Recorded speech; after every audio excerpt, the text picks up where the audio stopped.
never cool my thoughts. Gotta let that shit unfold, I am untying all them knots. Some niggas might find it bold, what's the point of being that shit you not? Cause I gotta be touching on them roads. I'm about drive, not about drives, capiche? Fuck if it's Bob, at least that stupid shit has got deceased. The only fucking thing you need to know is that I got the keys of shit. I'm picking a lock with ease to my future. I'm from the city where they got the streets on the lucha. On the other side of town, they talk about teas and kombucha. And if they see a black ass, call the police and then they shoot ya. But niggas don't want their real smoke looking all PC on them hookahs. Everybody know that I will rock them when they see me like Medusa. But ain't no myth that most y'all niggas gon' miss that. I work my ass up now and in the future I will sit back. You get that? Y'all niggas don't have a chance. Do you copy? It's drive or die, you'll be in an ambulance trying to stop me. And that's a drive, ride, rolling down the interstate 95 on the way, racing to the limelight.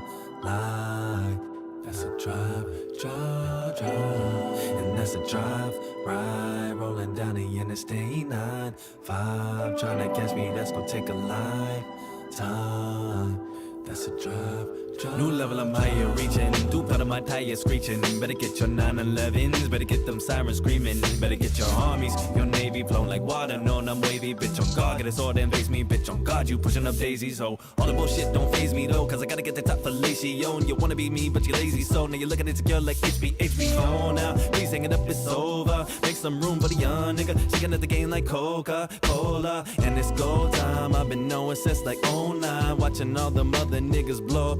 I won't mind doing 120 and a 50, maybe a 60. I don't recall, my nigga, I'm busy passing the law like Piggy, come get me. So y'all wanna make it in the city? It's traffic jamming your cars. It's feeling like circles you dizzy. I'm laughing you frauds. I switch the gears to go clip my peers. I'ma take your fans, I'm gripping ears. I plan the quest to make a big career. Watch a manifest and that shit appears. Woo! That nigga been driving for real. And if the cops do stop me, I'll show them my license to kill. I follow my own course. It's me that's got in the wheel. Some people be writing me off. Just know that I'm writing it wheels, huh?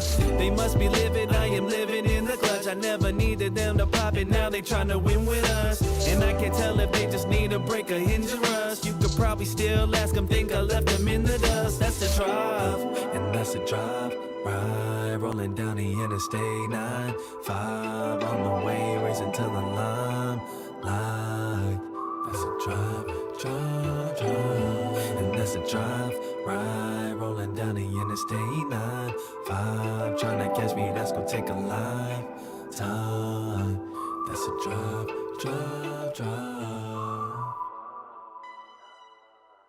Welcome once again to the Radical Imagination.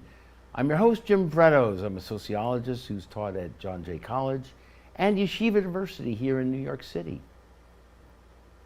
The Port Huron Statement was a document written in 1962 by youthful members of the Students for a Democratic Society to organize and speak to a new left they hope would emerge from a younger generation who matured in the post-war world.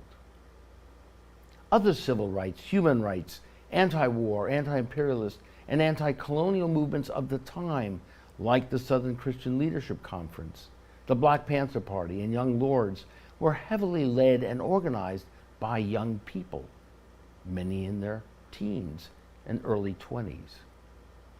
They often felt that they might be the last generation on Earth in the experiment with living. For some, like Malcolm X and Martin Luther King, their work was indeed cut short. Both were assassinated at age 39.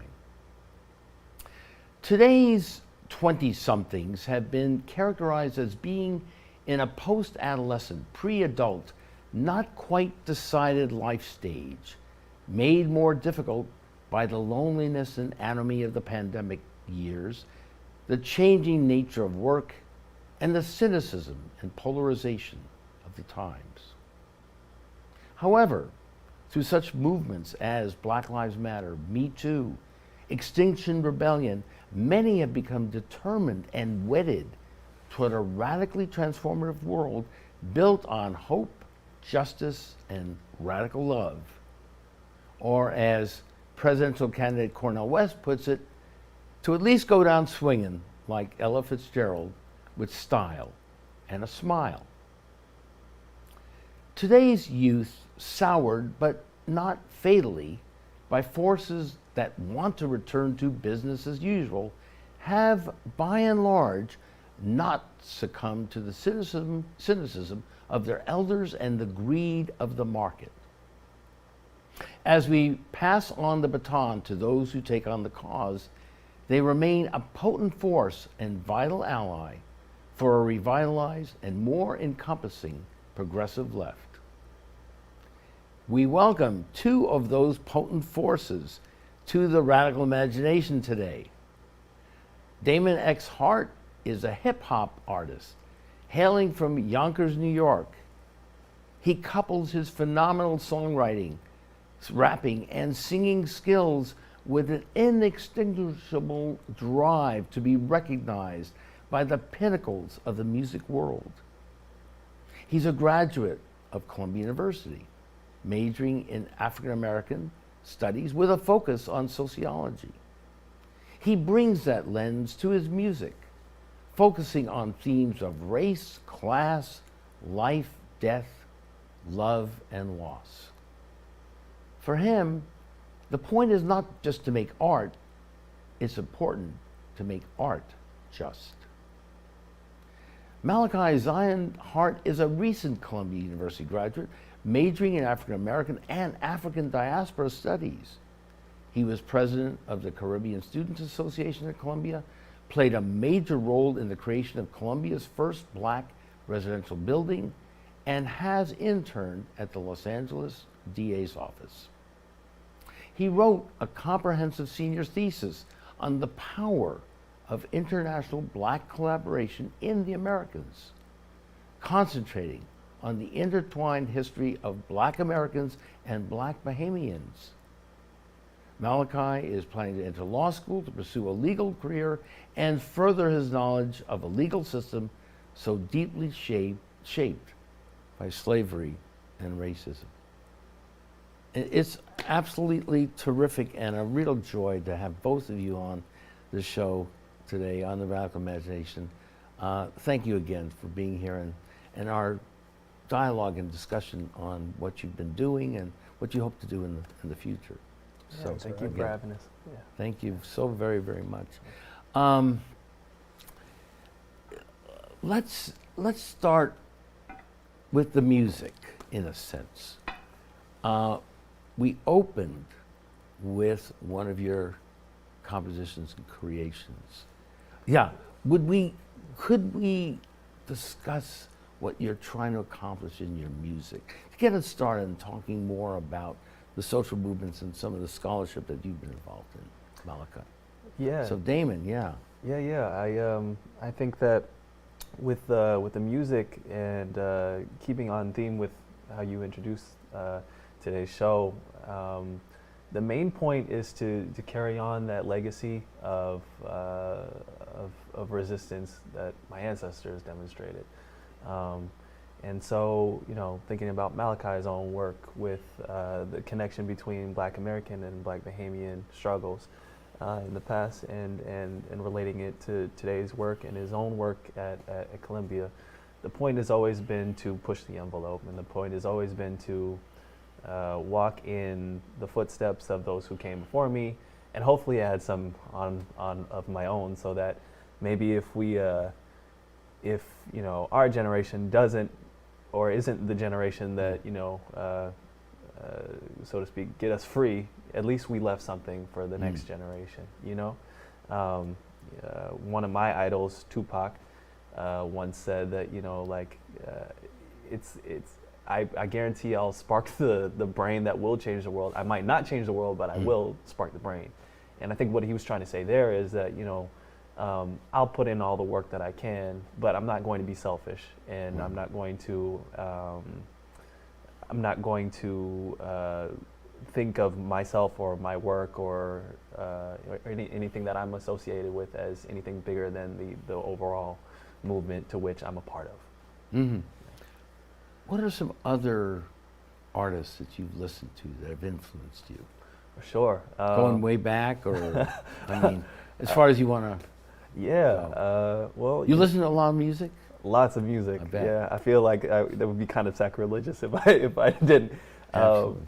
But yeah, in terms of who Malaki and I grew up listening to, I know you see the dreadlocks and all that stuff. So get the obvious ones out of the way. You know, we have a lot of Bob Marley, a lot of Peter Tosh, a lot of Bunny in there as well, and the Wailers and the reggae movement. As I said, Tupac is a huge influence for me. And people like Gil Scott-Heron, for example. You know, these are people who I think we could both agree in saying that were musicians, but also first and foremost truth tellers. And those people put their lives on the line several times to get their point across, to make sure that the people that look like them, the people that went through the things that they went through, might not have to do the same. You know, so yeah, for those early influences, absolutely those guys. And more recent, I'm a mixtape era kid, so I grew up listening to people like J. Cole as well, Big Crit, Kendrick Lamar. These sort of artists were who I believed were carrying the torch from people like Tupac, like Bob Marley, and all these other artists that I mentioned earlier. You go back to Marley from the 60s, or anybody else from the 60s? Yeah. Gil Scott-Heron, of course, but... Yeah, for sure. I think in terms of learning how to construct a song and learning what language to use to make the most impact as I can in a lyrical form. Tell us a little about that process. That's really fascinating. For sure. Well, you know, I think somebody who really helped me line that out was Bob Dylan, for example. I think he writes a hell of a song. You know, I think he's really good at getting his point across.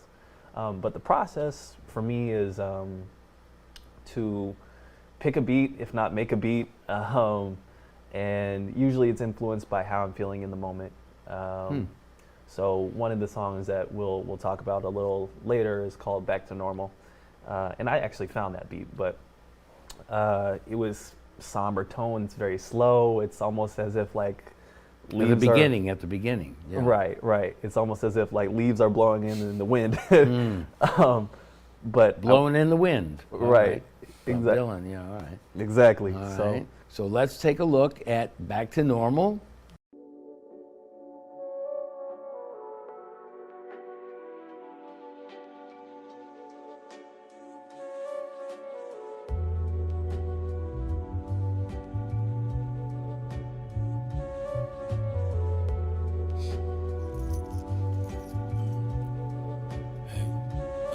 Okay, let's get back to normal.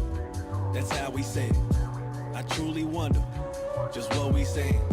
We need some food for thought in hopes to feed the nation. Granny put her hands together, keep her praying, but not for me though. This is not some bars about an ego. I tell her keep the prayers for y'all because you need those. And me, I'm blasphemous, accused of sacrilege. I grew up loosely as a Catholic, now I'm just passionate. Look, I mean no mockery, I'm sure it's hard to see. I already hear gasping audibly, I mean it honestly. How can a white dude chill in the cloud while speaking to me in prophecy? Never did step in well, my ancestors were kept as property. Yeah, that's odd to me, I'm supposed to pray some shit that don't got God for me and donate to the church when the only thing around me's poverty. Wasn't too long ago, them colonies was all your policy. There go that hypocrisy, that ain't no God to me. But get back to normal, I'm sure we meant it. Feelings global, see pandemic.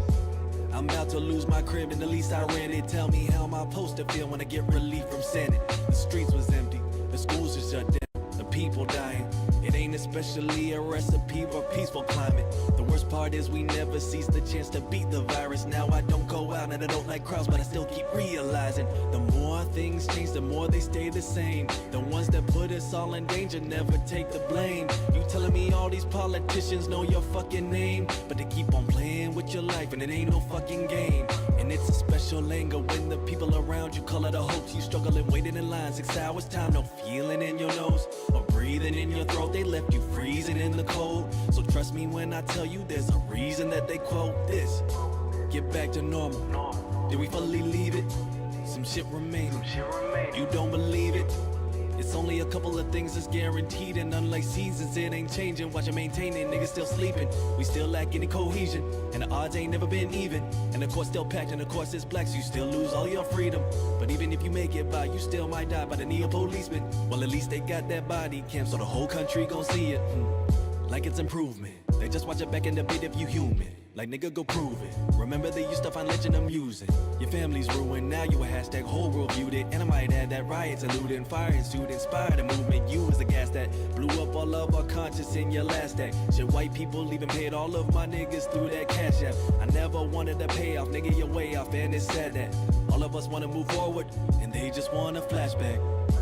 Get back to normal. I hear in anger, and I ain't hopeful. A whole year later, I mean, what was accomplished in the space of 365? I think we got one legal case up, cause qualified immunity, that shit is still the law. And in all of our communities, our chokehold's protocol. Still fearing for your life every time a cop gon' pull your card. But at least we got some Black Lives Matter painted on Boulevard. How many activists is corporate? How many taking home awards? And how many families get broken groceries, they can't afford it? We supposed to just ignore it while you making a fucking fortune? I used to be right with you, now your whole plan is horseshit. I don't need marches, and I don't need leaders, and I don't need Jesus, and I don't need you to change the names of what the streets is. I just need you to step aside. I know you know the reason. You can't get no fucking normal till we get our fucking freedom, nigga.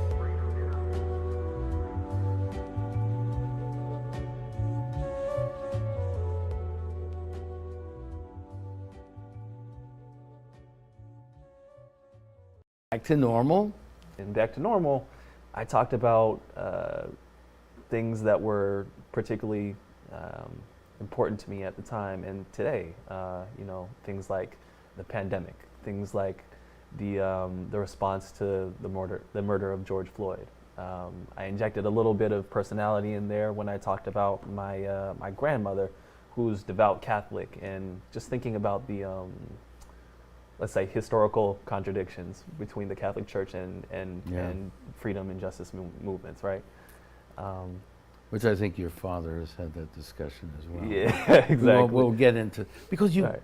you come from this very activist, scholarly family. I mean, you're right. I mean, and your truth telling has taken somewhat of a different form. I mean, you love music, but you've written this magnificent thesis, which I attended the presentation. I was blown away. And so tell us a little about your family background, how this was incorporated in this thesis and your own work, and you're carrying on that tradition, that resistance in a sense. I mean, I think compared to Damon, I'm sort of the boring brother.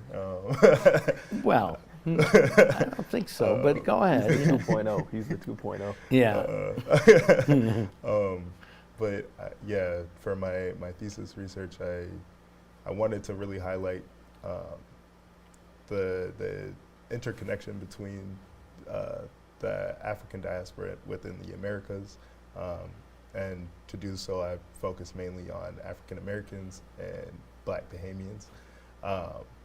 Who's going to get your family? Right. Explain that to the audience a little bit. Mainly because my family is split between those two ethnic groups, with our paternal grandmother being from South Carolina and our paternal grandfather being from the Bahamas. Right. Yeah. So, what interested you initially about that? How did that resonate? What was the? It wasn't any one event or anything. It was just a process of just resonating to that experience, and personally, or how did that happen? I mean, I think in particular, those two places was sort of a selfish motivation, but what do you mean by that? I mean, just because I got to explore like the history that personally affected my family, but right. I think the initial idea of doing any sort of international Black conversation stem from a lot of recent events that have been going on in different places across the Americas, affecting Black people Yeah. very similarly. I think something that like particularly sparked my interest initially was looking at what's happening in the French West Indies right now. With they have this this pesticide that was initially created in the United States and quickly found to be linked to colon cancer. And they had been spraying banana fields in particularly Martinique and Guadeloupe with this pesticide, knowing that it had this connection to cancer and banning it in mainland France, but exposing the Black population, the Black French population to that. I think in a very similar way we can tie the parallels to the ways that the United States has poisoned its Black population knowingly. Yeah. Like we can look towards Flint, Michigan. Literally and figuratively, Yeah, morally, spiritually, and so on, Exactly. intellectually. Or even the building of the I-95 highway that goes through primarily Black neighborhoods and cities, causing cancer and asthma rates to skyrocket. The ecological racism, which Right. becomes so much part of structural violence and the poverty that's been associated with it. Exactly. The mental health and physical health and so on, demoralizing Right. and so on. So like seeing Black people in the Bronx face the same problems as Black people in Guadeloupe is like ringing alarm bells that this post-slavery, post-colonial racism is still very much alive, Right. and places And was throughout the Americas can Yeah. learn from each other. No, I'm sorry. I Yeah. just wanted to reiterate that the 60s was a period of much greater discussion of what you're talking about. That's what struck me. Again, Pan-Africanism and so on. You don't Exactly. hardly hear any of that anymore. Now, boy, there's so much to cover. And already, even before we began, I said to our producer, this has got to be a second show too, maybe more. But no, the point is, look, as I was telling you, the whole idea of the diaspora, okay, and you were in the forefront of creating this, what you explained a little of that the Black residential building on campus for who? Yeah. Well, for the Black undergrad population of Columbia. Who are experiencing the diaspora, and Exactly. you felt needed to be living together to share and grow from that experience to gain a certain solidarity. Right. Previously, the Hamilton takeover at Yeah. Columbia had provided 2 spaces for Black students.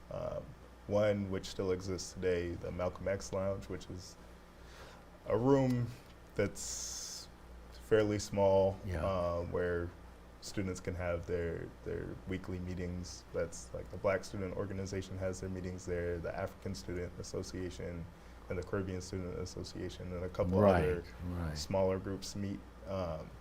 And then they also had a building which is now the Intercultural Resource Center, I think. Where is that? Because don't quote me on the name. What building is that now? Because it's on- Hamilton Hall is the hall that actually Black students took over during the revolt Right. of '68, and also because I was there, kicked out, felt that this was to be their foundation, and kicked out the white radicals in the sense of progressives. And maybe we can get into that too, and along with this other building that you're talking about here as well. And I think the mission originally for that other building was to be a space for Black students, especially I see, to like live. a dormitory in a Right. sense. Okay. But that Residency has since hall. become The center. multicultural, which means anyone and everyone lives there, Yeah. meaning that there was no actual Black residential housing on campus, which is an extreme problem, especially in a campus that has had cross burnings on it. And every day you're reminded of like Columbia University's anti-black past as you walk past statues of Thomas Jefferson or even statues actually depicting slavery. Right. So it was hard fought.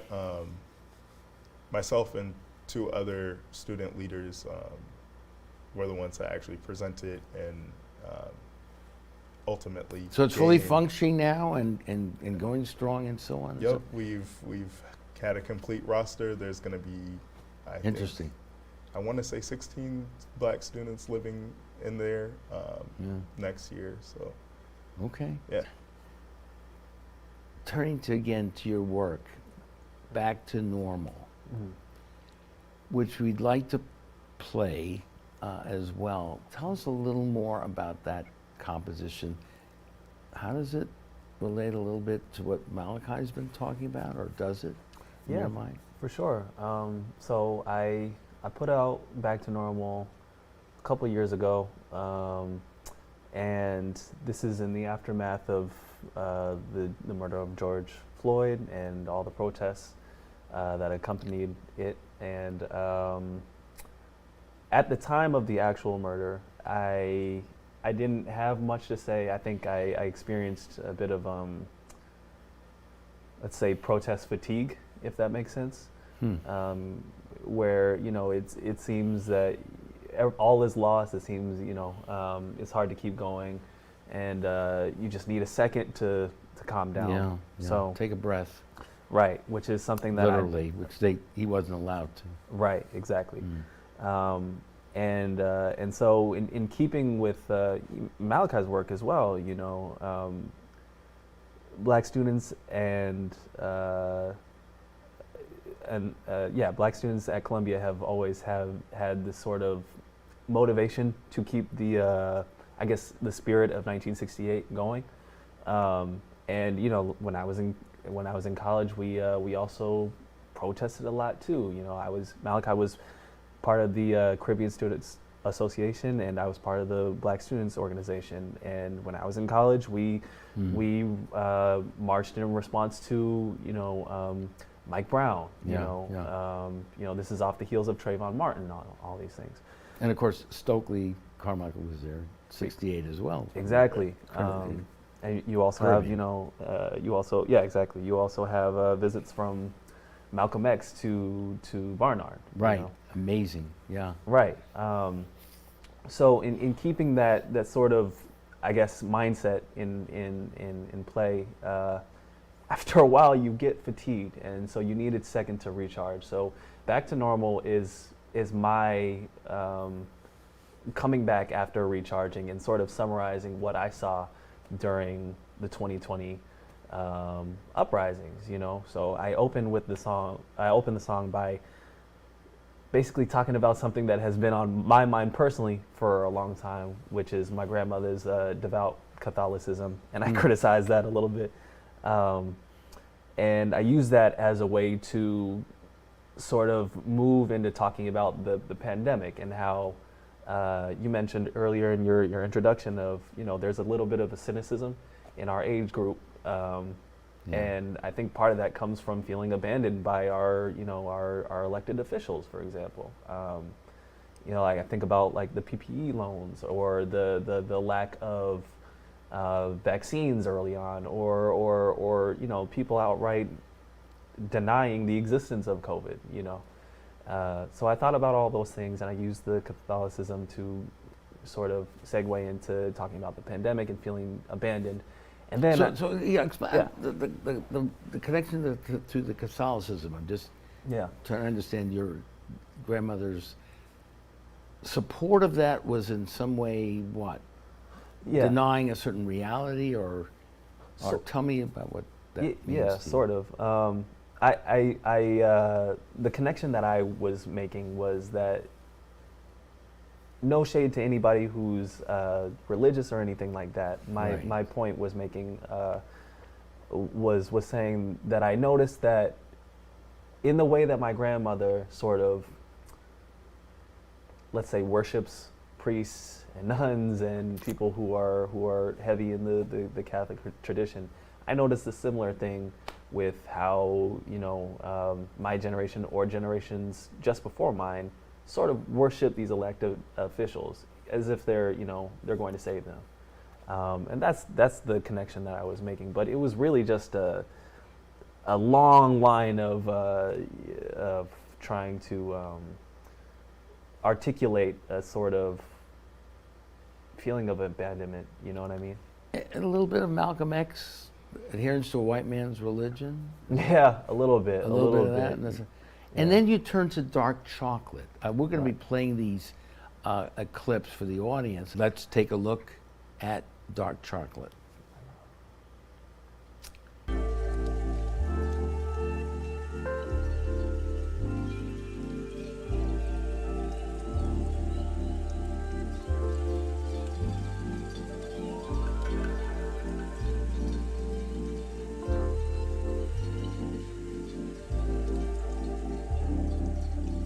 Keep lying to myself that we gon' be alright.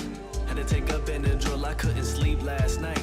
Kept weighing possibilities and the waiting is killing me. Can't help but feel the worst that it's gon' be sad sight. Cause I've been seen this before and I done been in them chords. I got my broken heart and I don't need any more. Like maybe I should skip it if I'm already a cynic. What's the point of being witness? Police will be acquitted, admit it. And if you don't believe it, peep statistics. How many killer cops get locked up? You need to be specific, or even get indicted and plead like they be victims. My niggas get cut down from the east to the Pacific, and habits die slower than Choco filmed on the corner. It's local to keep your hope up, cause cocoa skin is the motive. So what does this determine? Engage in the media circus. I can tell if it's all worth it. Kid, turn on the TV, I'm nervous, wait, stop it. Before I venture too far from the topic, cause the thing I should remember is a man killed, and I watched it. He's dead still, and I saw it. So the plan still gotta honor his dignity and the bigotry and the end will. We solve it, and shit that could have happened to me, I could have known him. So watching for the verdict, the least that I should owe him. I turned to CNN, the coverage it just began. Your Honor just took a seat, the jury already in. Count one,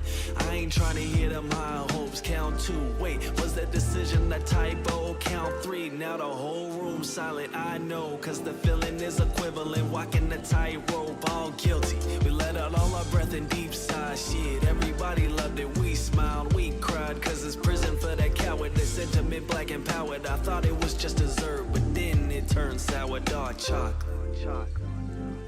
I watched his country feed on him. He said I can't breathe, mama. Dark chocolate. And you can't cover all that splatter, just the thoughts from a rapper. Dark chocolate. And through all the shit we take, you ask me how the winning tastes. Dark chocolate. Is the label victory? I just whispered bittersweet. Dark chocolate. Like Girardelli, it's feeling like a double-edged sword cut near my belly. The sugar high ain't coming, I'm floored. My spirit's heavy, where's the land of milk and honey? You swore we here already, but shit, I cannot sense it. Despite our national penchant for legal lynching my niggas and calling it racial tension. And still that's not to mention they giving these killers pensions. And none of that's gonna change, even with today's sentence. No disrespect to the family, I hope it brings some sanity. But how much good is a verdict when you still gotta deal with tragedy? You still gotta deal in public while you still gotta mourn your kin. They still gonna miss the fucking point and call that shit a win. And watch how they gon' milk it, diluted, the truth is filtered. We knew that the news is stilted, telling tall tales to our children. Like look at all this progress, comma, what's your problem? It's funny I heard the same shit with election of Obama. I always thought it's strange, cause what the fuck did we gain? Like life was supposed to change, remember that was his thing? But all it really bring was white people are saying, look we gave you one, so why would you complain? At least that should offend, no ceasing to all the trend. We always meet early ends, so please let's not pretend this is justice and nothing sugar coated for your comfort. If bleeding hearts all love it, then trust me I do not trust it. This ain't the talk with closed captions like a scene from Blackish. Not advertised for white motherfuckers feeling bad. It's not a single instant. It started as an infant. I'm a target and a witness, motherfucker. I live it. I never speak to cater to show that I think I'm braver, but I recognize this flavor, the taste you can only savor. So keep this chocolate dark. They tell me it's good for the heart. Celebrate the battle now. Tomorrow's back to war. Dark chocolate. I watched his country feed on him. He said I can't breathe, mama. Dark chocolate. And you can't cover all that splatter, just the thoughts from a rapper. Dark chocolate. And through all the shit we take, you ask me how the winning tastes. Dark chocolate is the label victory. I just whisper bittersweet. Dark chocolate.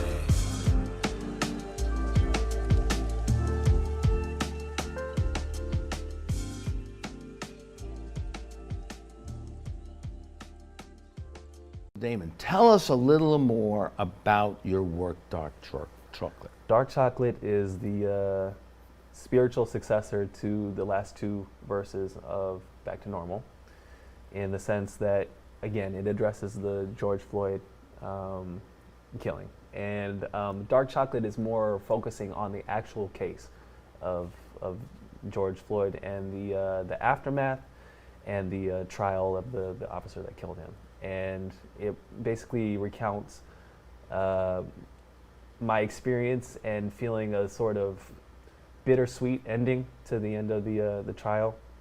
There's the chocolate angle. I was going to ask, yeah. right. Where So did they come from? Yeah. Dark chocolate is bitter, and but we think of chocolate as sweet, so the feeling bittersweet. And it's really just getting at the feeling of, yes, we won this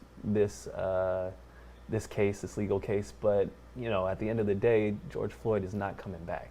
He still doesn't have his life, and we're back to the next one. Right, back to the next. In a sense, right? Yeah. Back to normal. Back to normal. Okay, yeah. Right. So that's what Dark Chocolate is. Right. And it's again the feeling of when will this end, and how can I change things? And that great segue to brother's work here. That you are part of the answer is Black Caribbean solidarity, but you're dealing with incredibly complex issues and diversity. As we were talking before this show, I mean, there's so many different groups that haven't experienced what African Americans have experienced, or Caribbean residents as well. But they also feel, my Greek side, my father's side, there was wholesale slaughter of Greeks by the Turks in the parts of Asia Minor they came from, Smyrna, Izmir. So we have a world full of those traumas and the violence. And I get it, the need to understand that from one's own background, but do we also try to bring about a world where each of us could begin to understand each other's traumas? And when you talk about possible reparations for all these past wrongs, you get such pushback already by so many people. So, well, I wasn't around, I didn't do any of that. So how do you create this collective solidarity? And that's also difficult too, right? If you look at the American Jewish population, well, they may send their kids to Israel once or twice a year, but and they're not ready to go settle there, and there's a certain solidarity, but they're Americanized, and so on and so on. So when you talk about the diaspora, the memories of the Holocaust, and having taught a number of years at Yeshiva University, I felt that among my students, and yet they wanted to become part of that American dream. They had their religious training in the morning and the secular training in the afternoon. Obviously, I was part of the secular thing there. But all right, so that was a long question or a comment. But so how do you deal with the universality of violence and hurt and trauma, and the specific nature of one's own, if you will, tribe or community, which is also perfectly valid too? That's yeah, I know. That's what we're going to need in our show. I told you. I don't know if I'm qualified to answer the whole thing, but well, we can get started. I think the reason why I decided to focus particularly on Black people in the Americas is because it's such a wide range of people and such a wide group of individuals, but all sharing a very similar story, and that story being slavery and literally working the land and having some claim to that land. And like- particularly the Creole revolt, you want to bring that into as part of the common struggle? Yeah. And by the way, I must say this before, as an academic, you are really onto something here. This is territory. I mean this very sincerely. I So that to appreciate you and your father and mother, I mean, this is subject matter that hasn't really been explored. So I know you're thinking of going to law school, but you know, PhD on this, you've got it. You've got it right there. Only 3 years, so Well, then I you could gotta do occupy myself somehow. Right, and then you'll do the PhD. Right. Okay, and then eventually you get out. All right. Okay. Sorry. Go ahead. Go ahead. Yeah, I mean, the Creole Revolt is it's a pretty unknown piece of history, Right.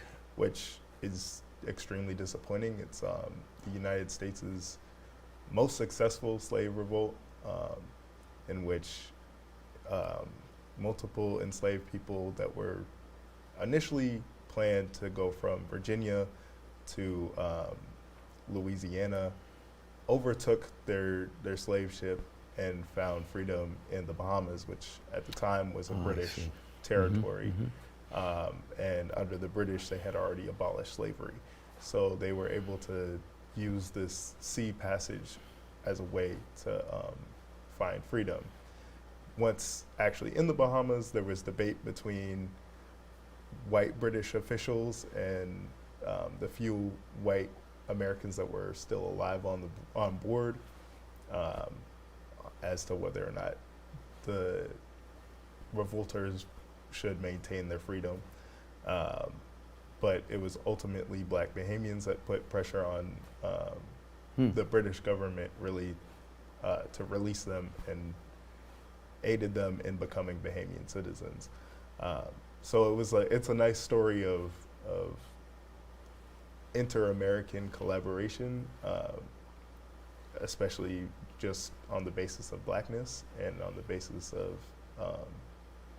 understanding their positionality in this new colonial setup. Yeah. What years are you talking about? This was 1841, I think. Mm-hmm. Yeah, 1841. And the Bahamians are aware of this history, or are they? What do they feel about that now? How are they relating to that historical experience? A few years ago, Damon and I went back to the Bahamas and went to the Bahamian Museum of Slavery in Nassau, and it was one of the biggest points in history that was commemorated. So it feels as though in the Bahamian conscious, this point in history is more known and more celebrated, rather than here in the United States, which is probably a reflection of a black-run government versus the government we have here. And you were telling me when you were presenting, 300,000 Bahamians in the Miami area? Is that about the right number, or?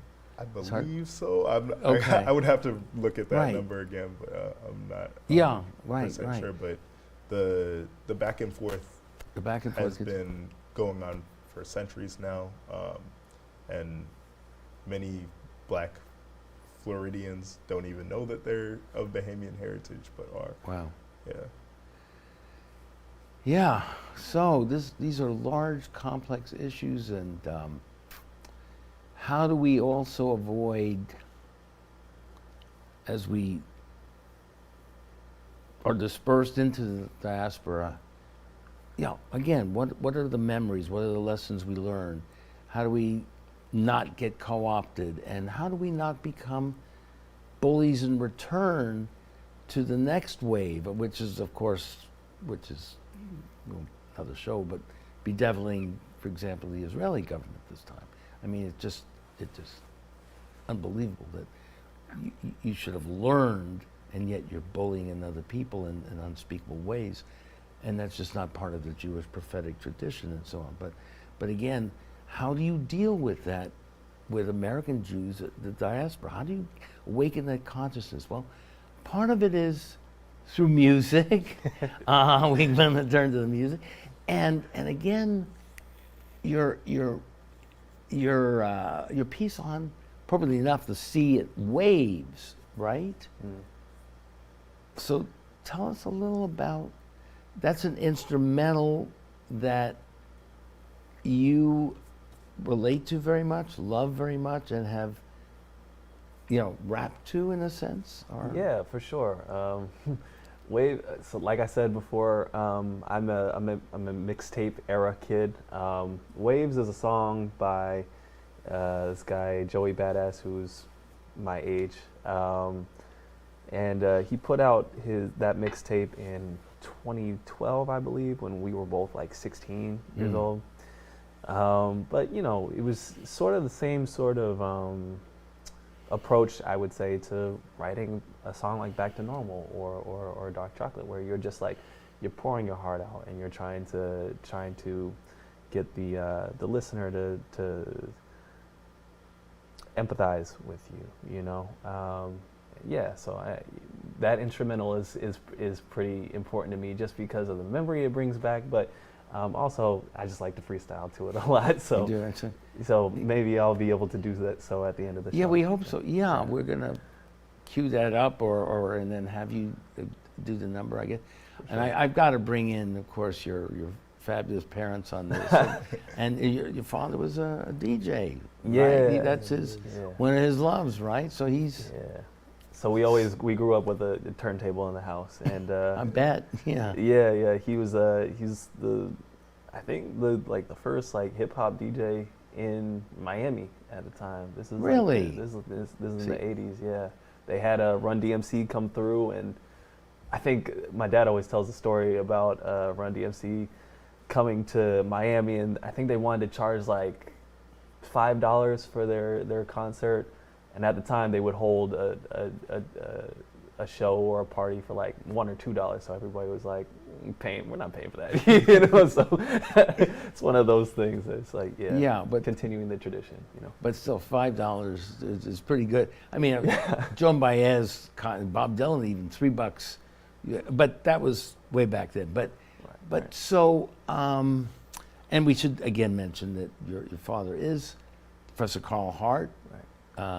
Neuroscientist at Columbia, the first tenured African American professor in the sciences. Yeah. So he's broken incredible ground, and of course we've had him on the show and deeply cherish his friendship, and your mom, your wonderful mom, who edits and works with him, and they're just two fabulous people. So.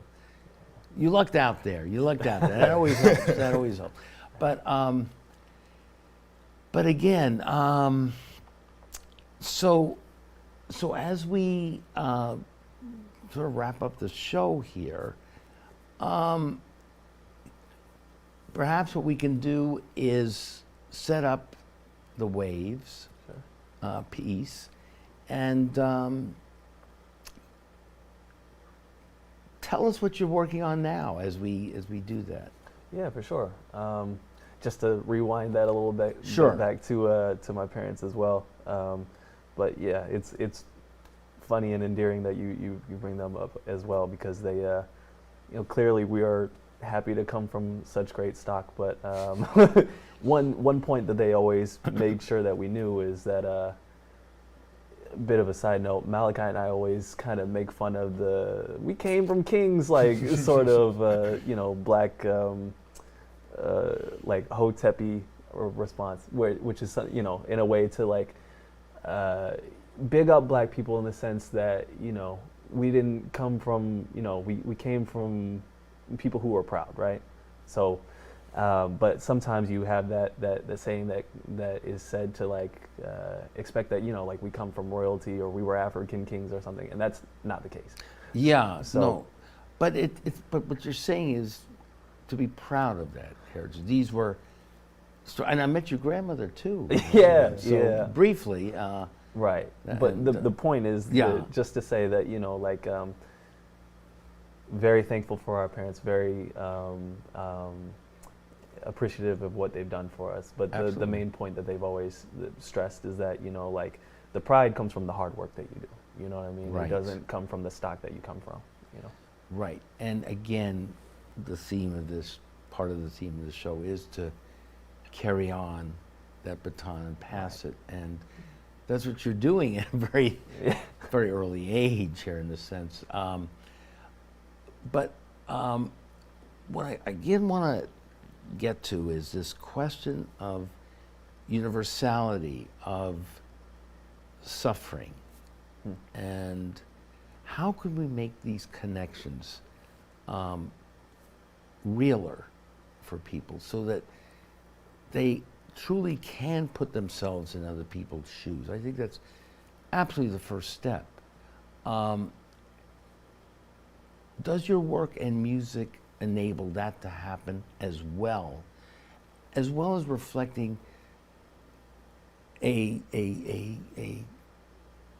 comments on history that we don't know very much about, or music that reaches our soul to those traumas? So, you know, you're sort of like, what was Cornell's book, Living on the Edge or something, or the activist says, but on a tightrope. Mm-hmm. In a way, aren't you both on this tightrope here? Yeah, I think so in a sort of sense. One, I should have said this earlier, but one major influence on, I guess, writing and thinking for me was Lorraine Hansberry. And I remember there was an interview that she did where the interviewer, you know, she is bigging up her work, Raisin in the Sun. And the interviewer is like, you know, this seems to be a Negro play, but it's also a human play, right? And Lorraine Hansberry's response was, I wasn't aware that Negroes weren't humans. You know what I mean? Kind of. Yeah, I get it. Yeah. Right. So, you know, that's how I approach my work. I think that's how, Malaki, you know, you can speak for your work as well. But that's how I approach it, in the sense that my point is to reflect the human experience. And whether I do it in this vessel here or, you know, in a different vessel is relatively inconsequential for me. But I have to make sure that the details that I provide are specific enough to me so that you know that I'm giving you my experience. Yeah. And hopefully, you know, you give me your experience, even if it's just listening to it or talking like we're talking. So that's a great way of putting it. Guys, we're running out of time. Unfortunately, this is another show or 2 or 3 other shows we need to do here on this. But thank you so very, very much, both of you, so graciously for coming here, talking about your work. And thank you so very, very much for watching us here on The Radical Imagination. We have a special treat. Damon is going to be rapping to one of your favorite acoustical pieces, Waves. Yeah. Shout out Joey Bad and J. Cole. Yeah. Yeah. Somebody should have told me it would be like this. Be like this. Be like this. Somebody should have told me. Yeah. They say home is where the home is, where the home is, where the heart is. Me, I don't condone, I think that home is where the art is. That means the world is my motherfucking oyster. Ain't a place that you could go that I won't destroy you. For now I lay my noggin in the city, never sleep. Cause I gotta keep it knocking with the lyrics on the beat. And they wanna see me, can't complain, I wanna go home. The streets ain't the same, so I gotta say this shit done shifted. Growing up I went to high school with the rich kids. You know what I fucking noticed? They wanted me there for quota. They never paid attention when was smoking out my boca. So I used that for the motivation. I got my diploma and now I'm overtaken like the opposite of the wrestler on the regular. Hit my line, I cope with the cellular. I'm far out in the nebula, star resembler. Pay attention, you confuse exactly what I'm telling you. See, when I was a kid, I used to grow up in the BX. Cause of where I'm from, they treated all us like the rejects. Couldn't get employment in our wallets, we would need checks. The city let us flounder, the lawless was the effect. Then Giuliani set the cops, they blamed it on the drugs. And all my older brothers, they was labeled as the thugs. And I guess I'm fucked up. I've been grinding, I've been trying to get my luck up. Instead, all these other rappers shut the fuck up. I'm from the city that they never loved us. Yeah, I guess I'm fucked up. I've been grinding, I've been trying to get my luck up. And so all these other rappers get the fuck up. I'm from the city.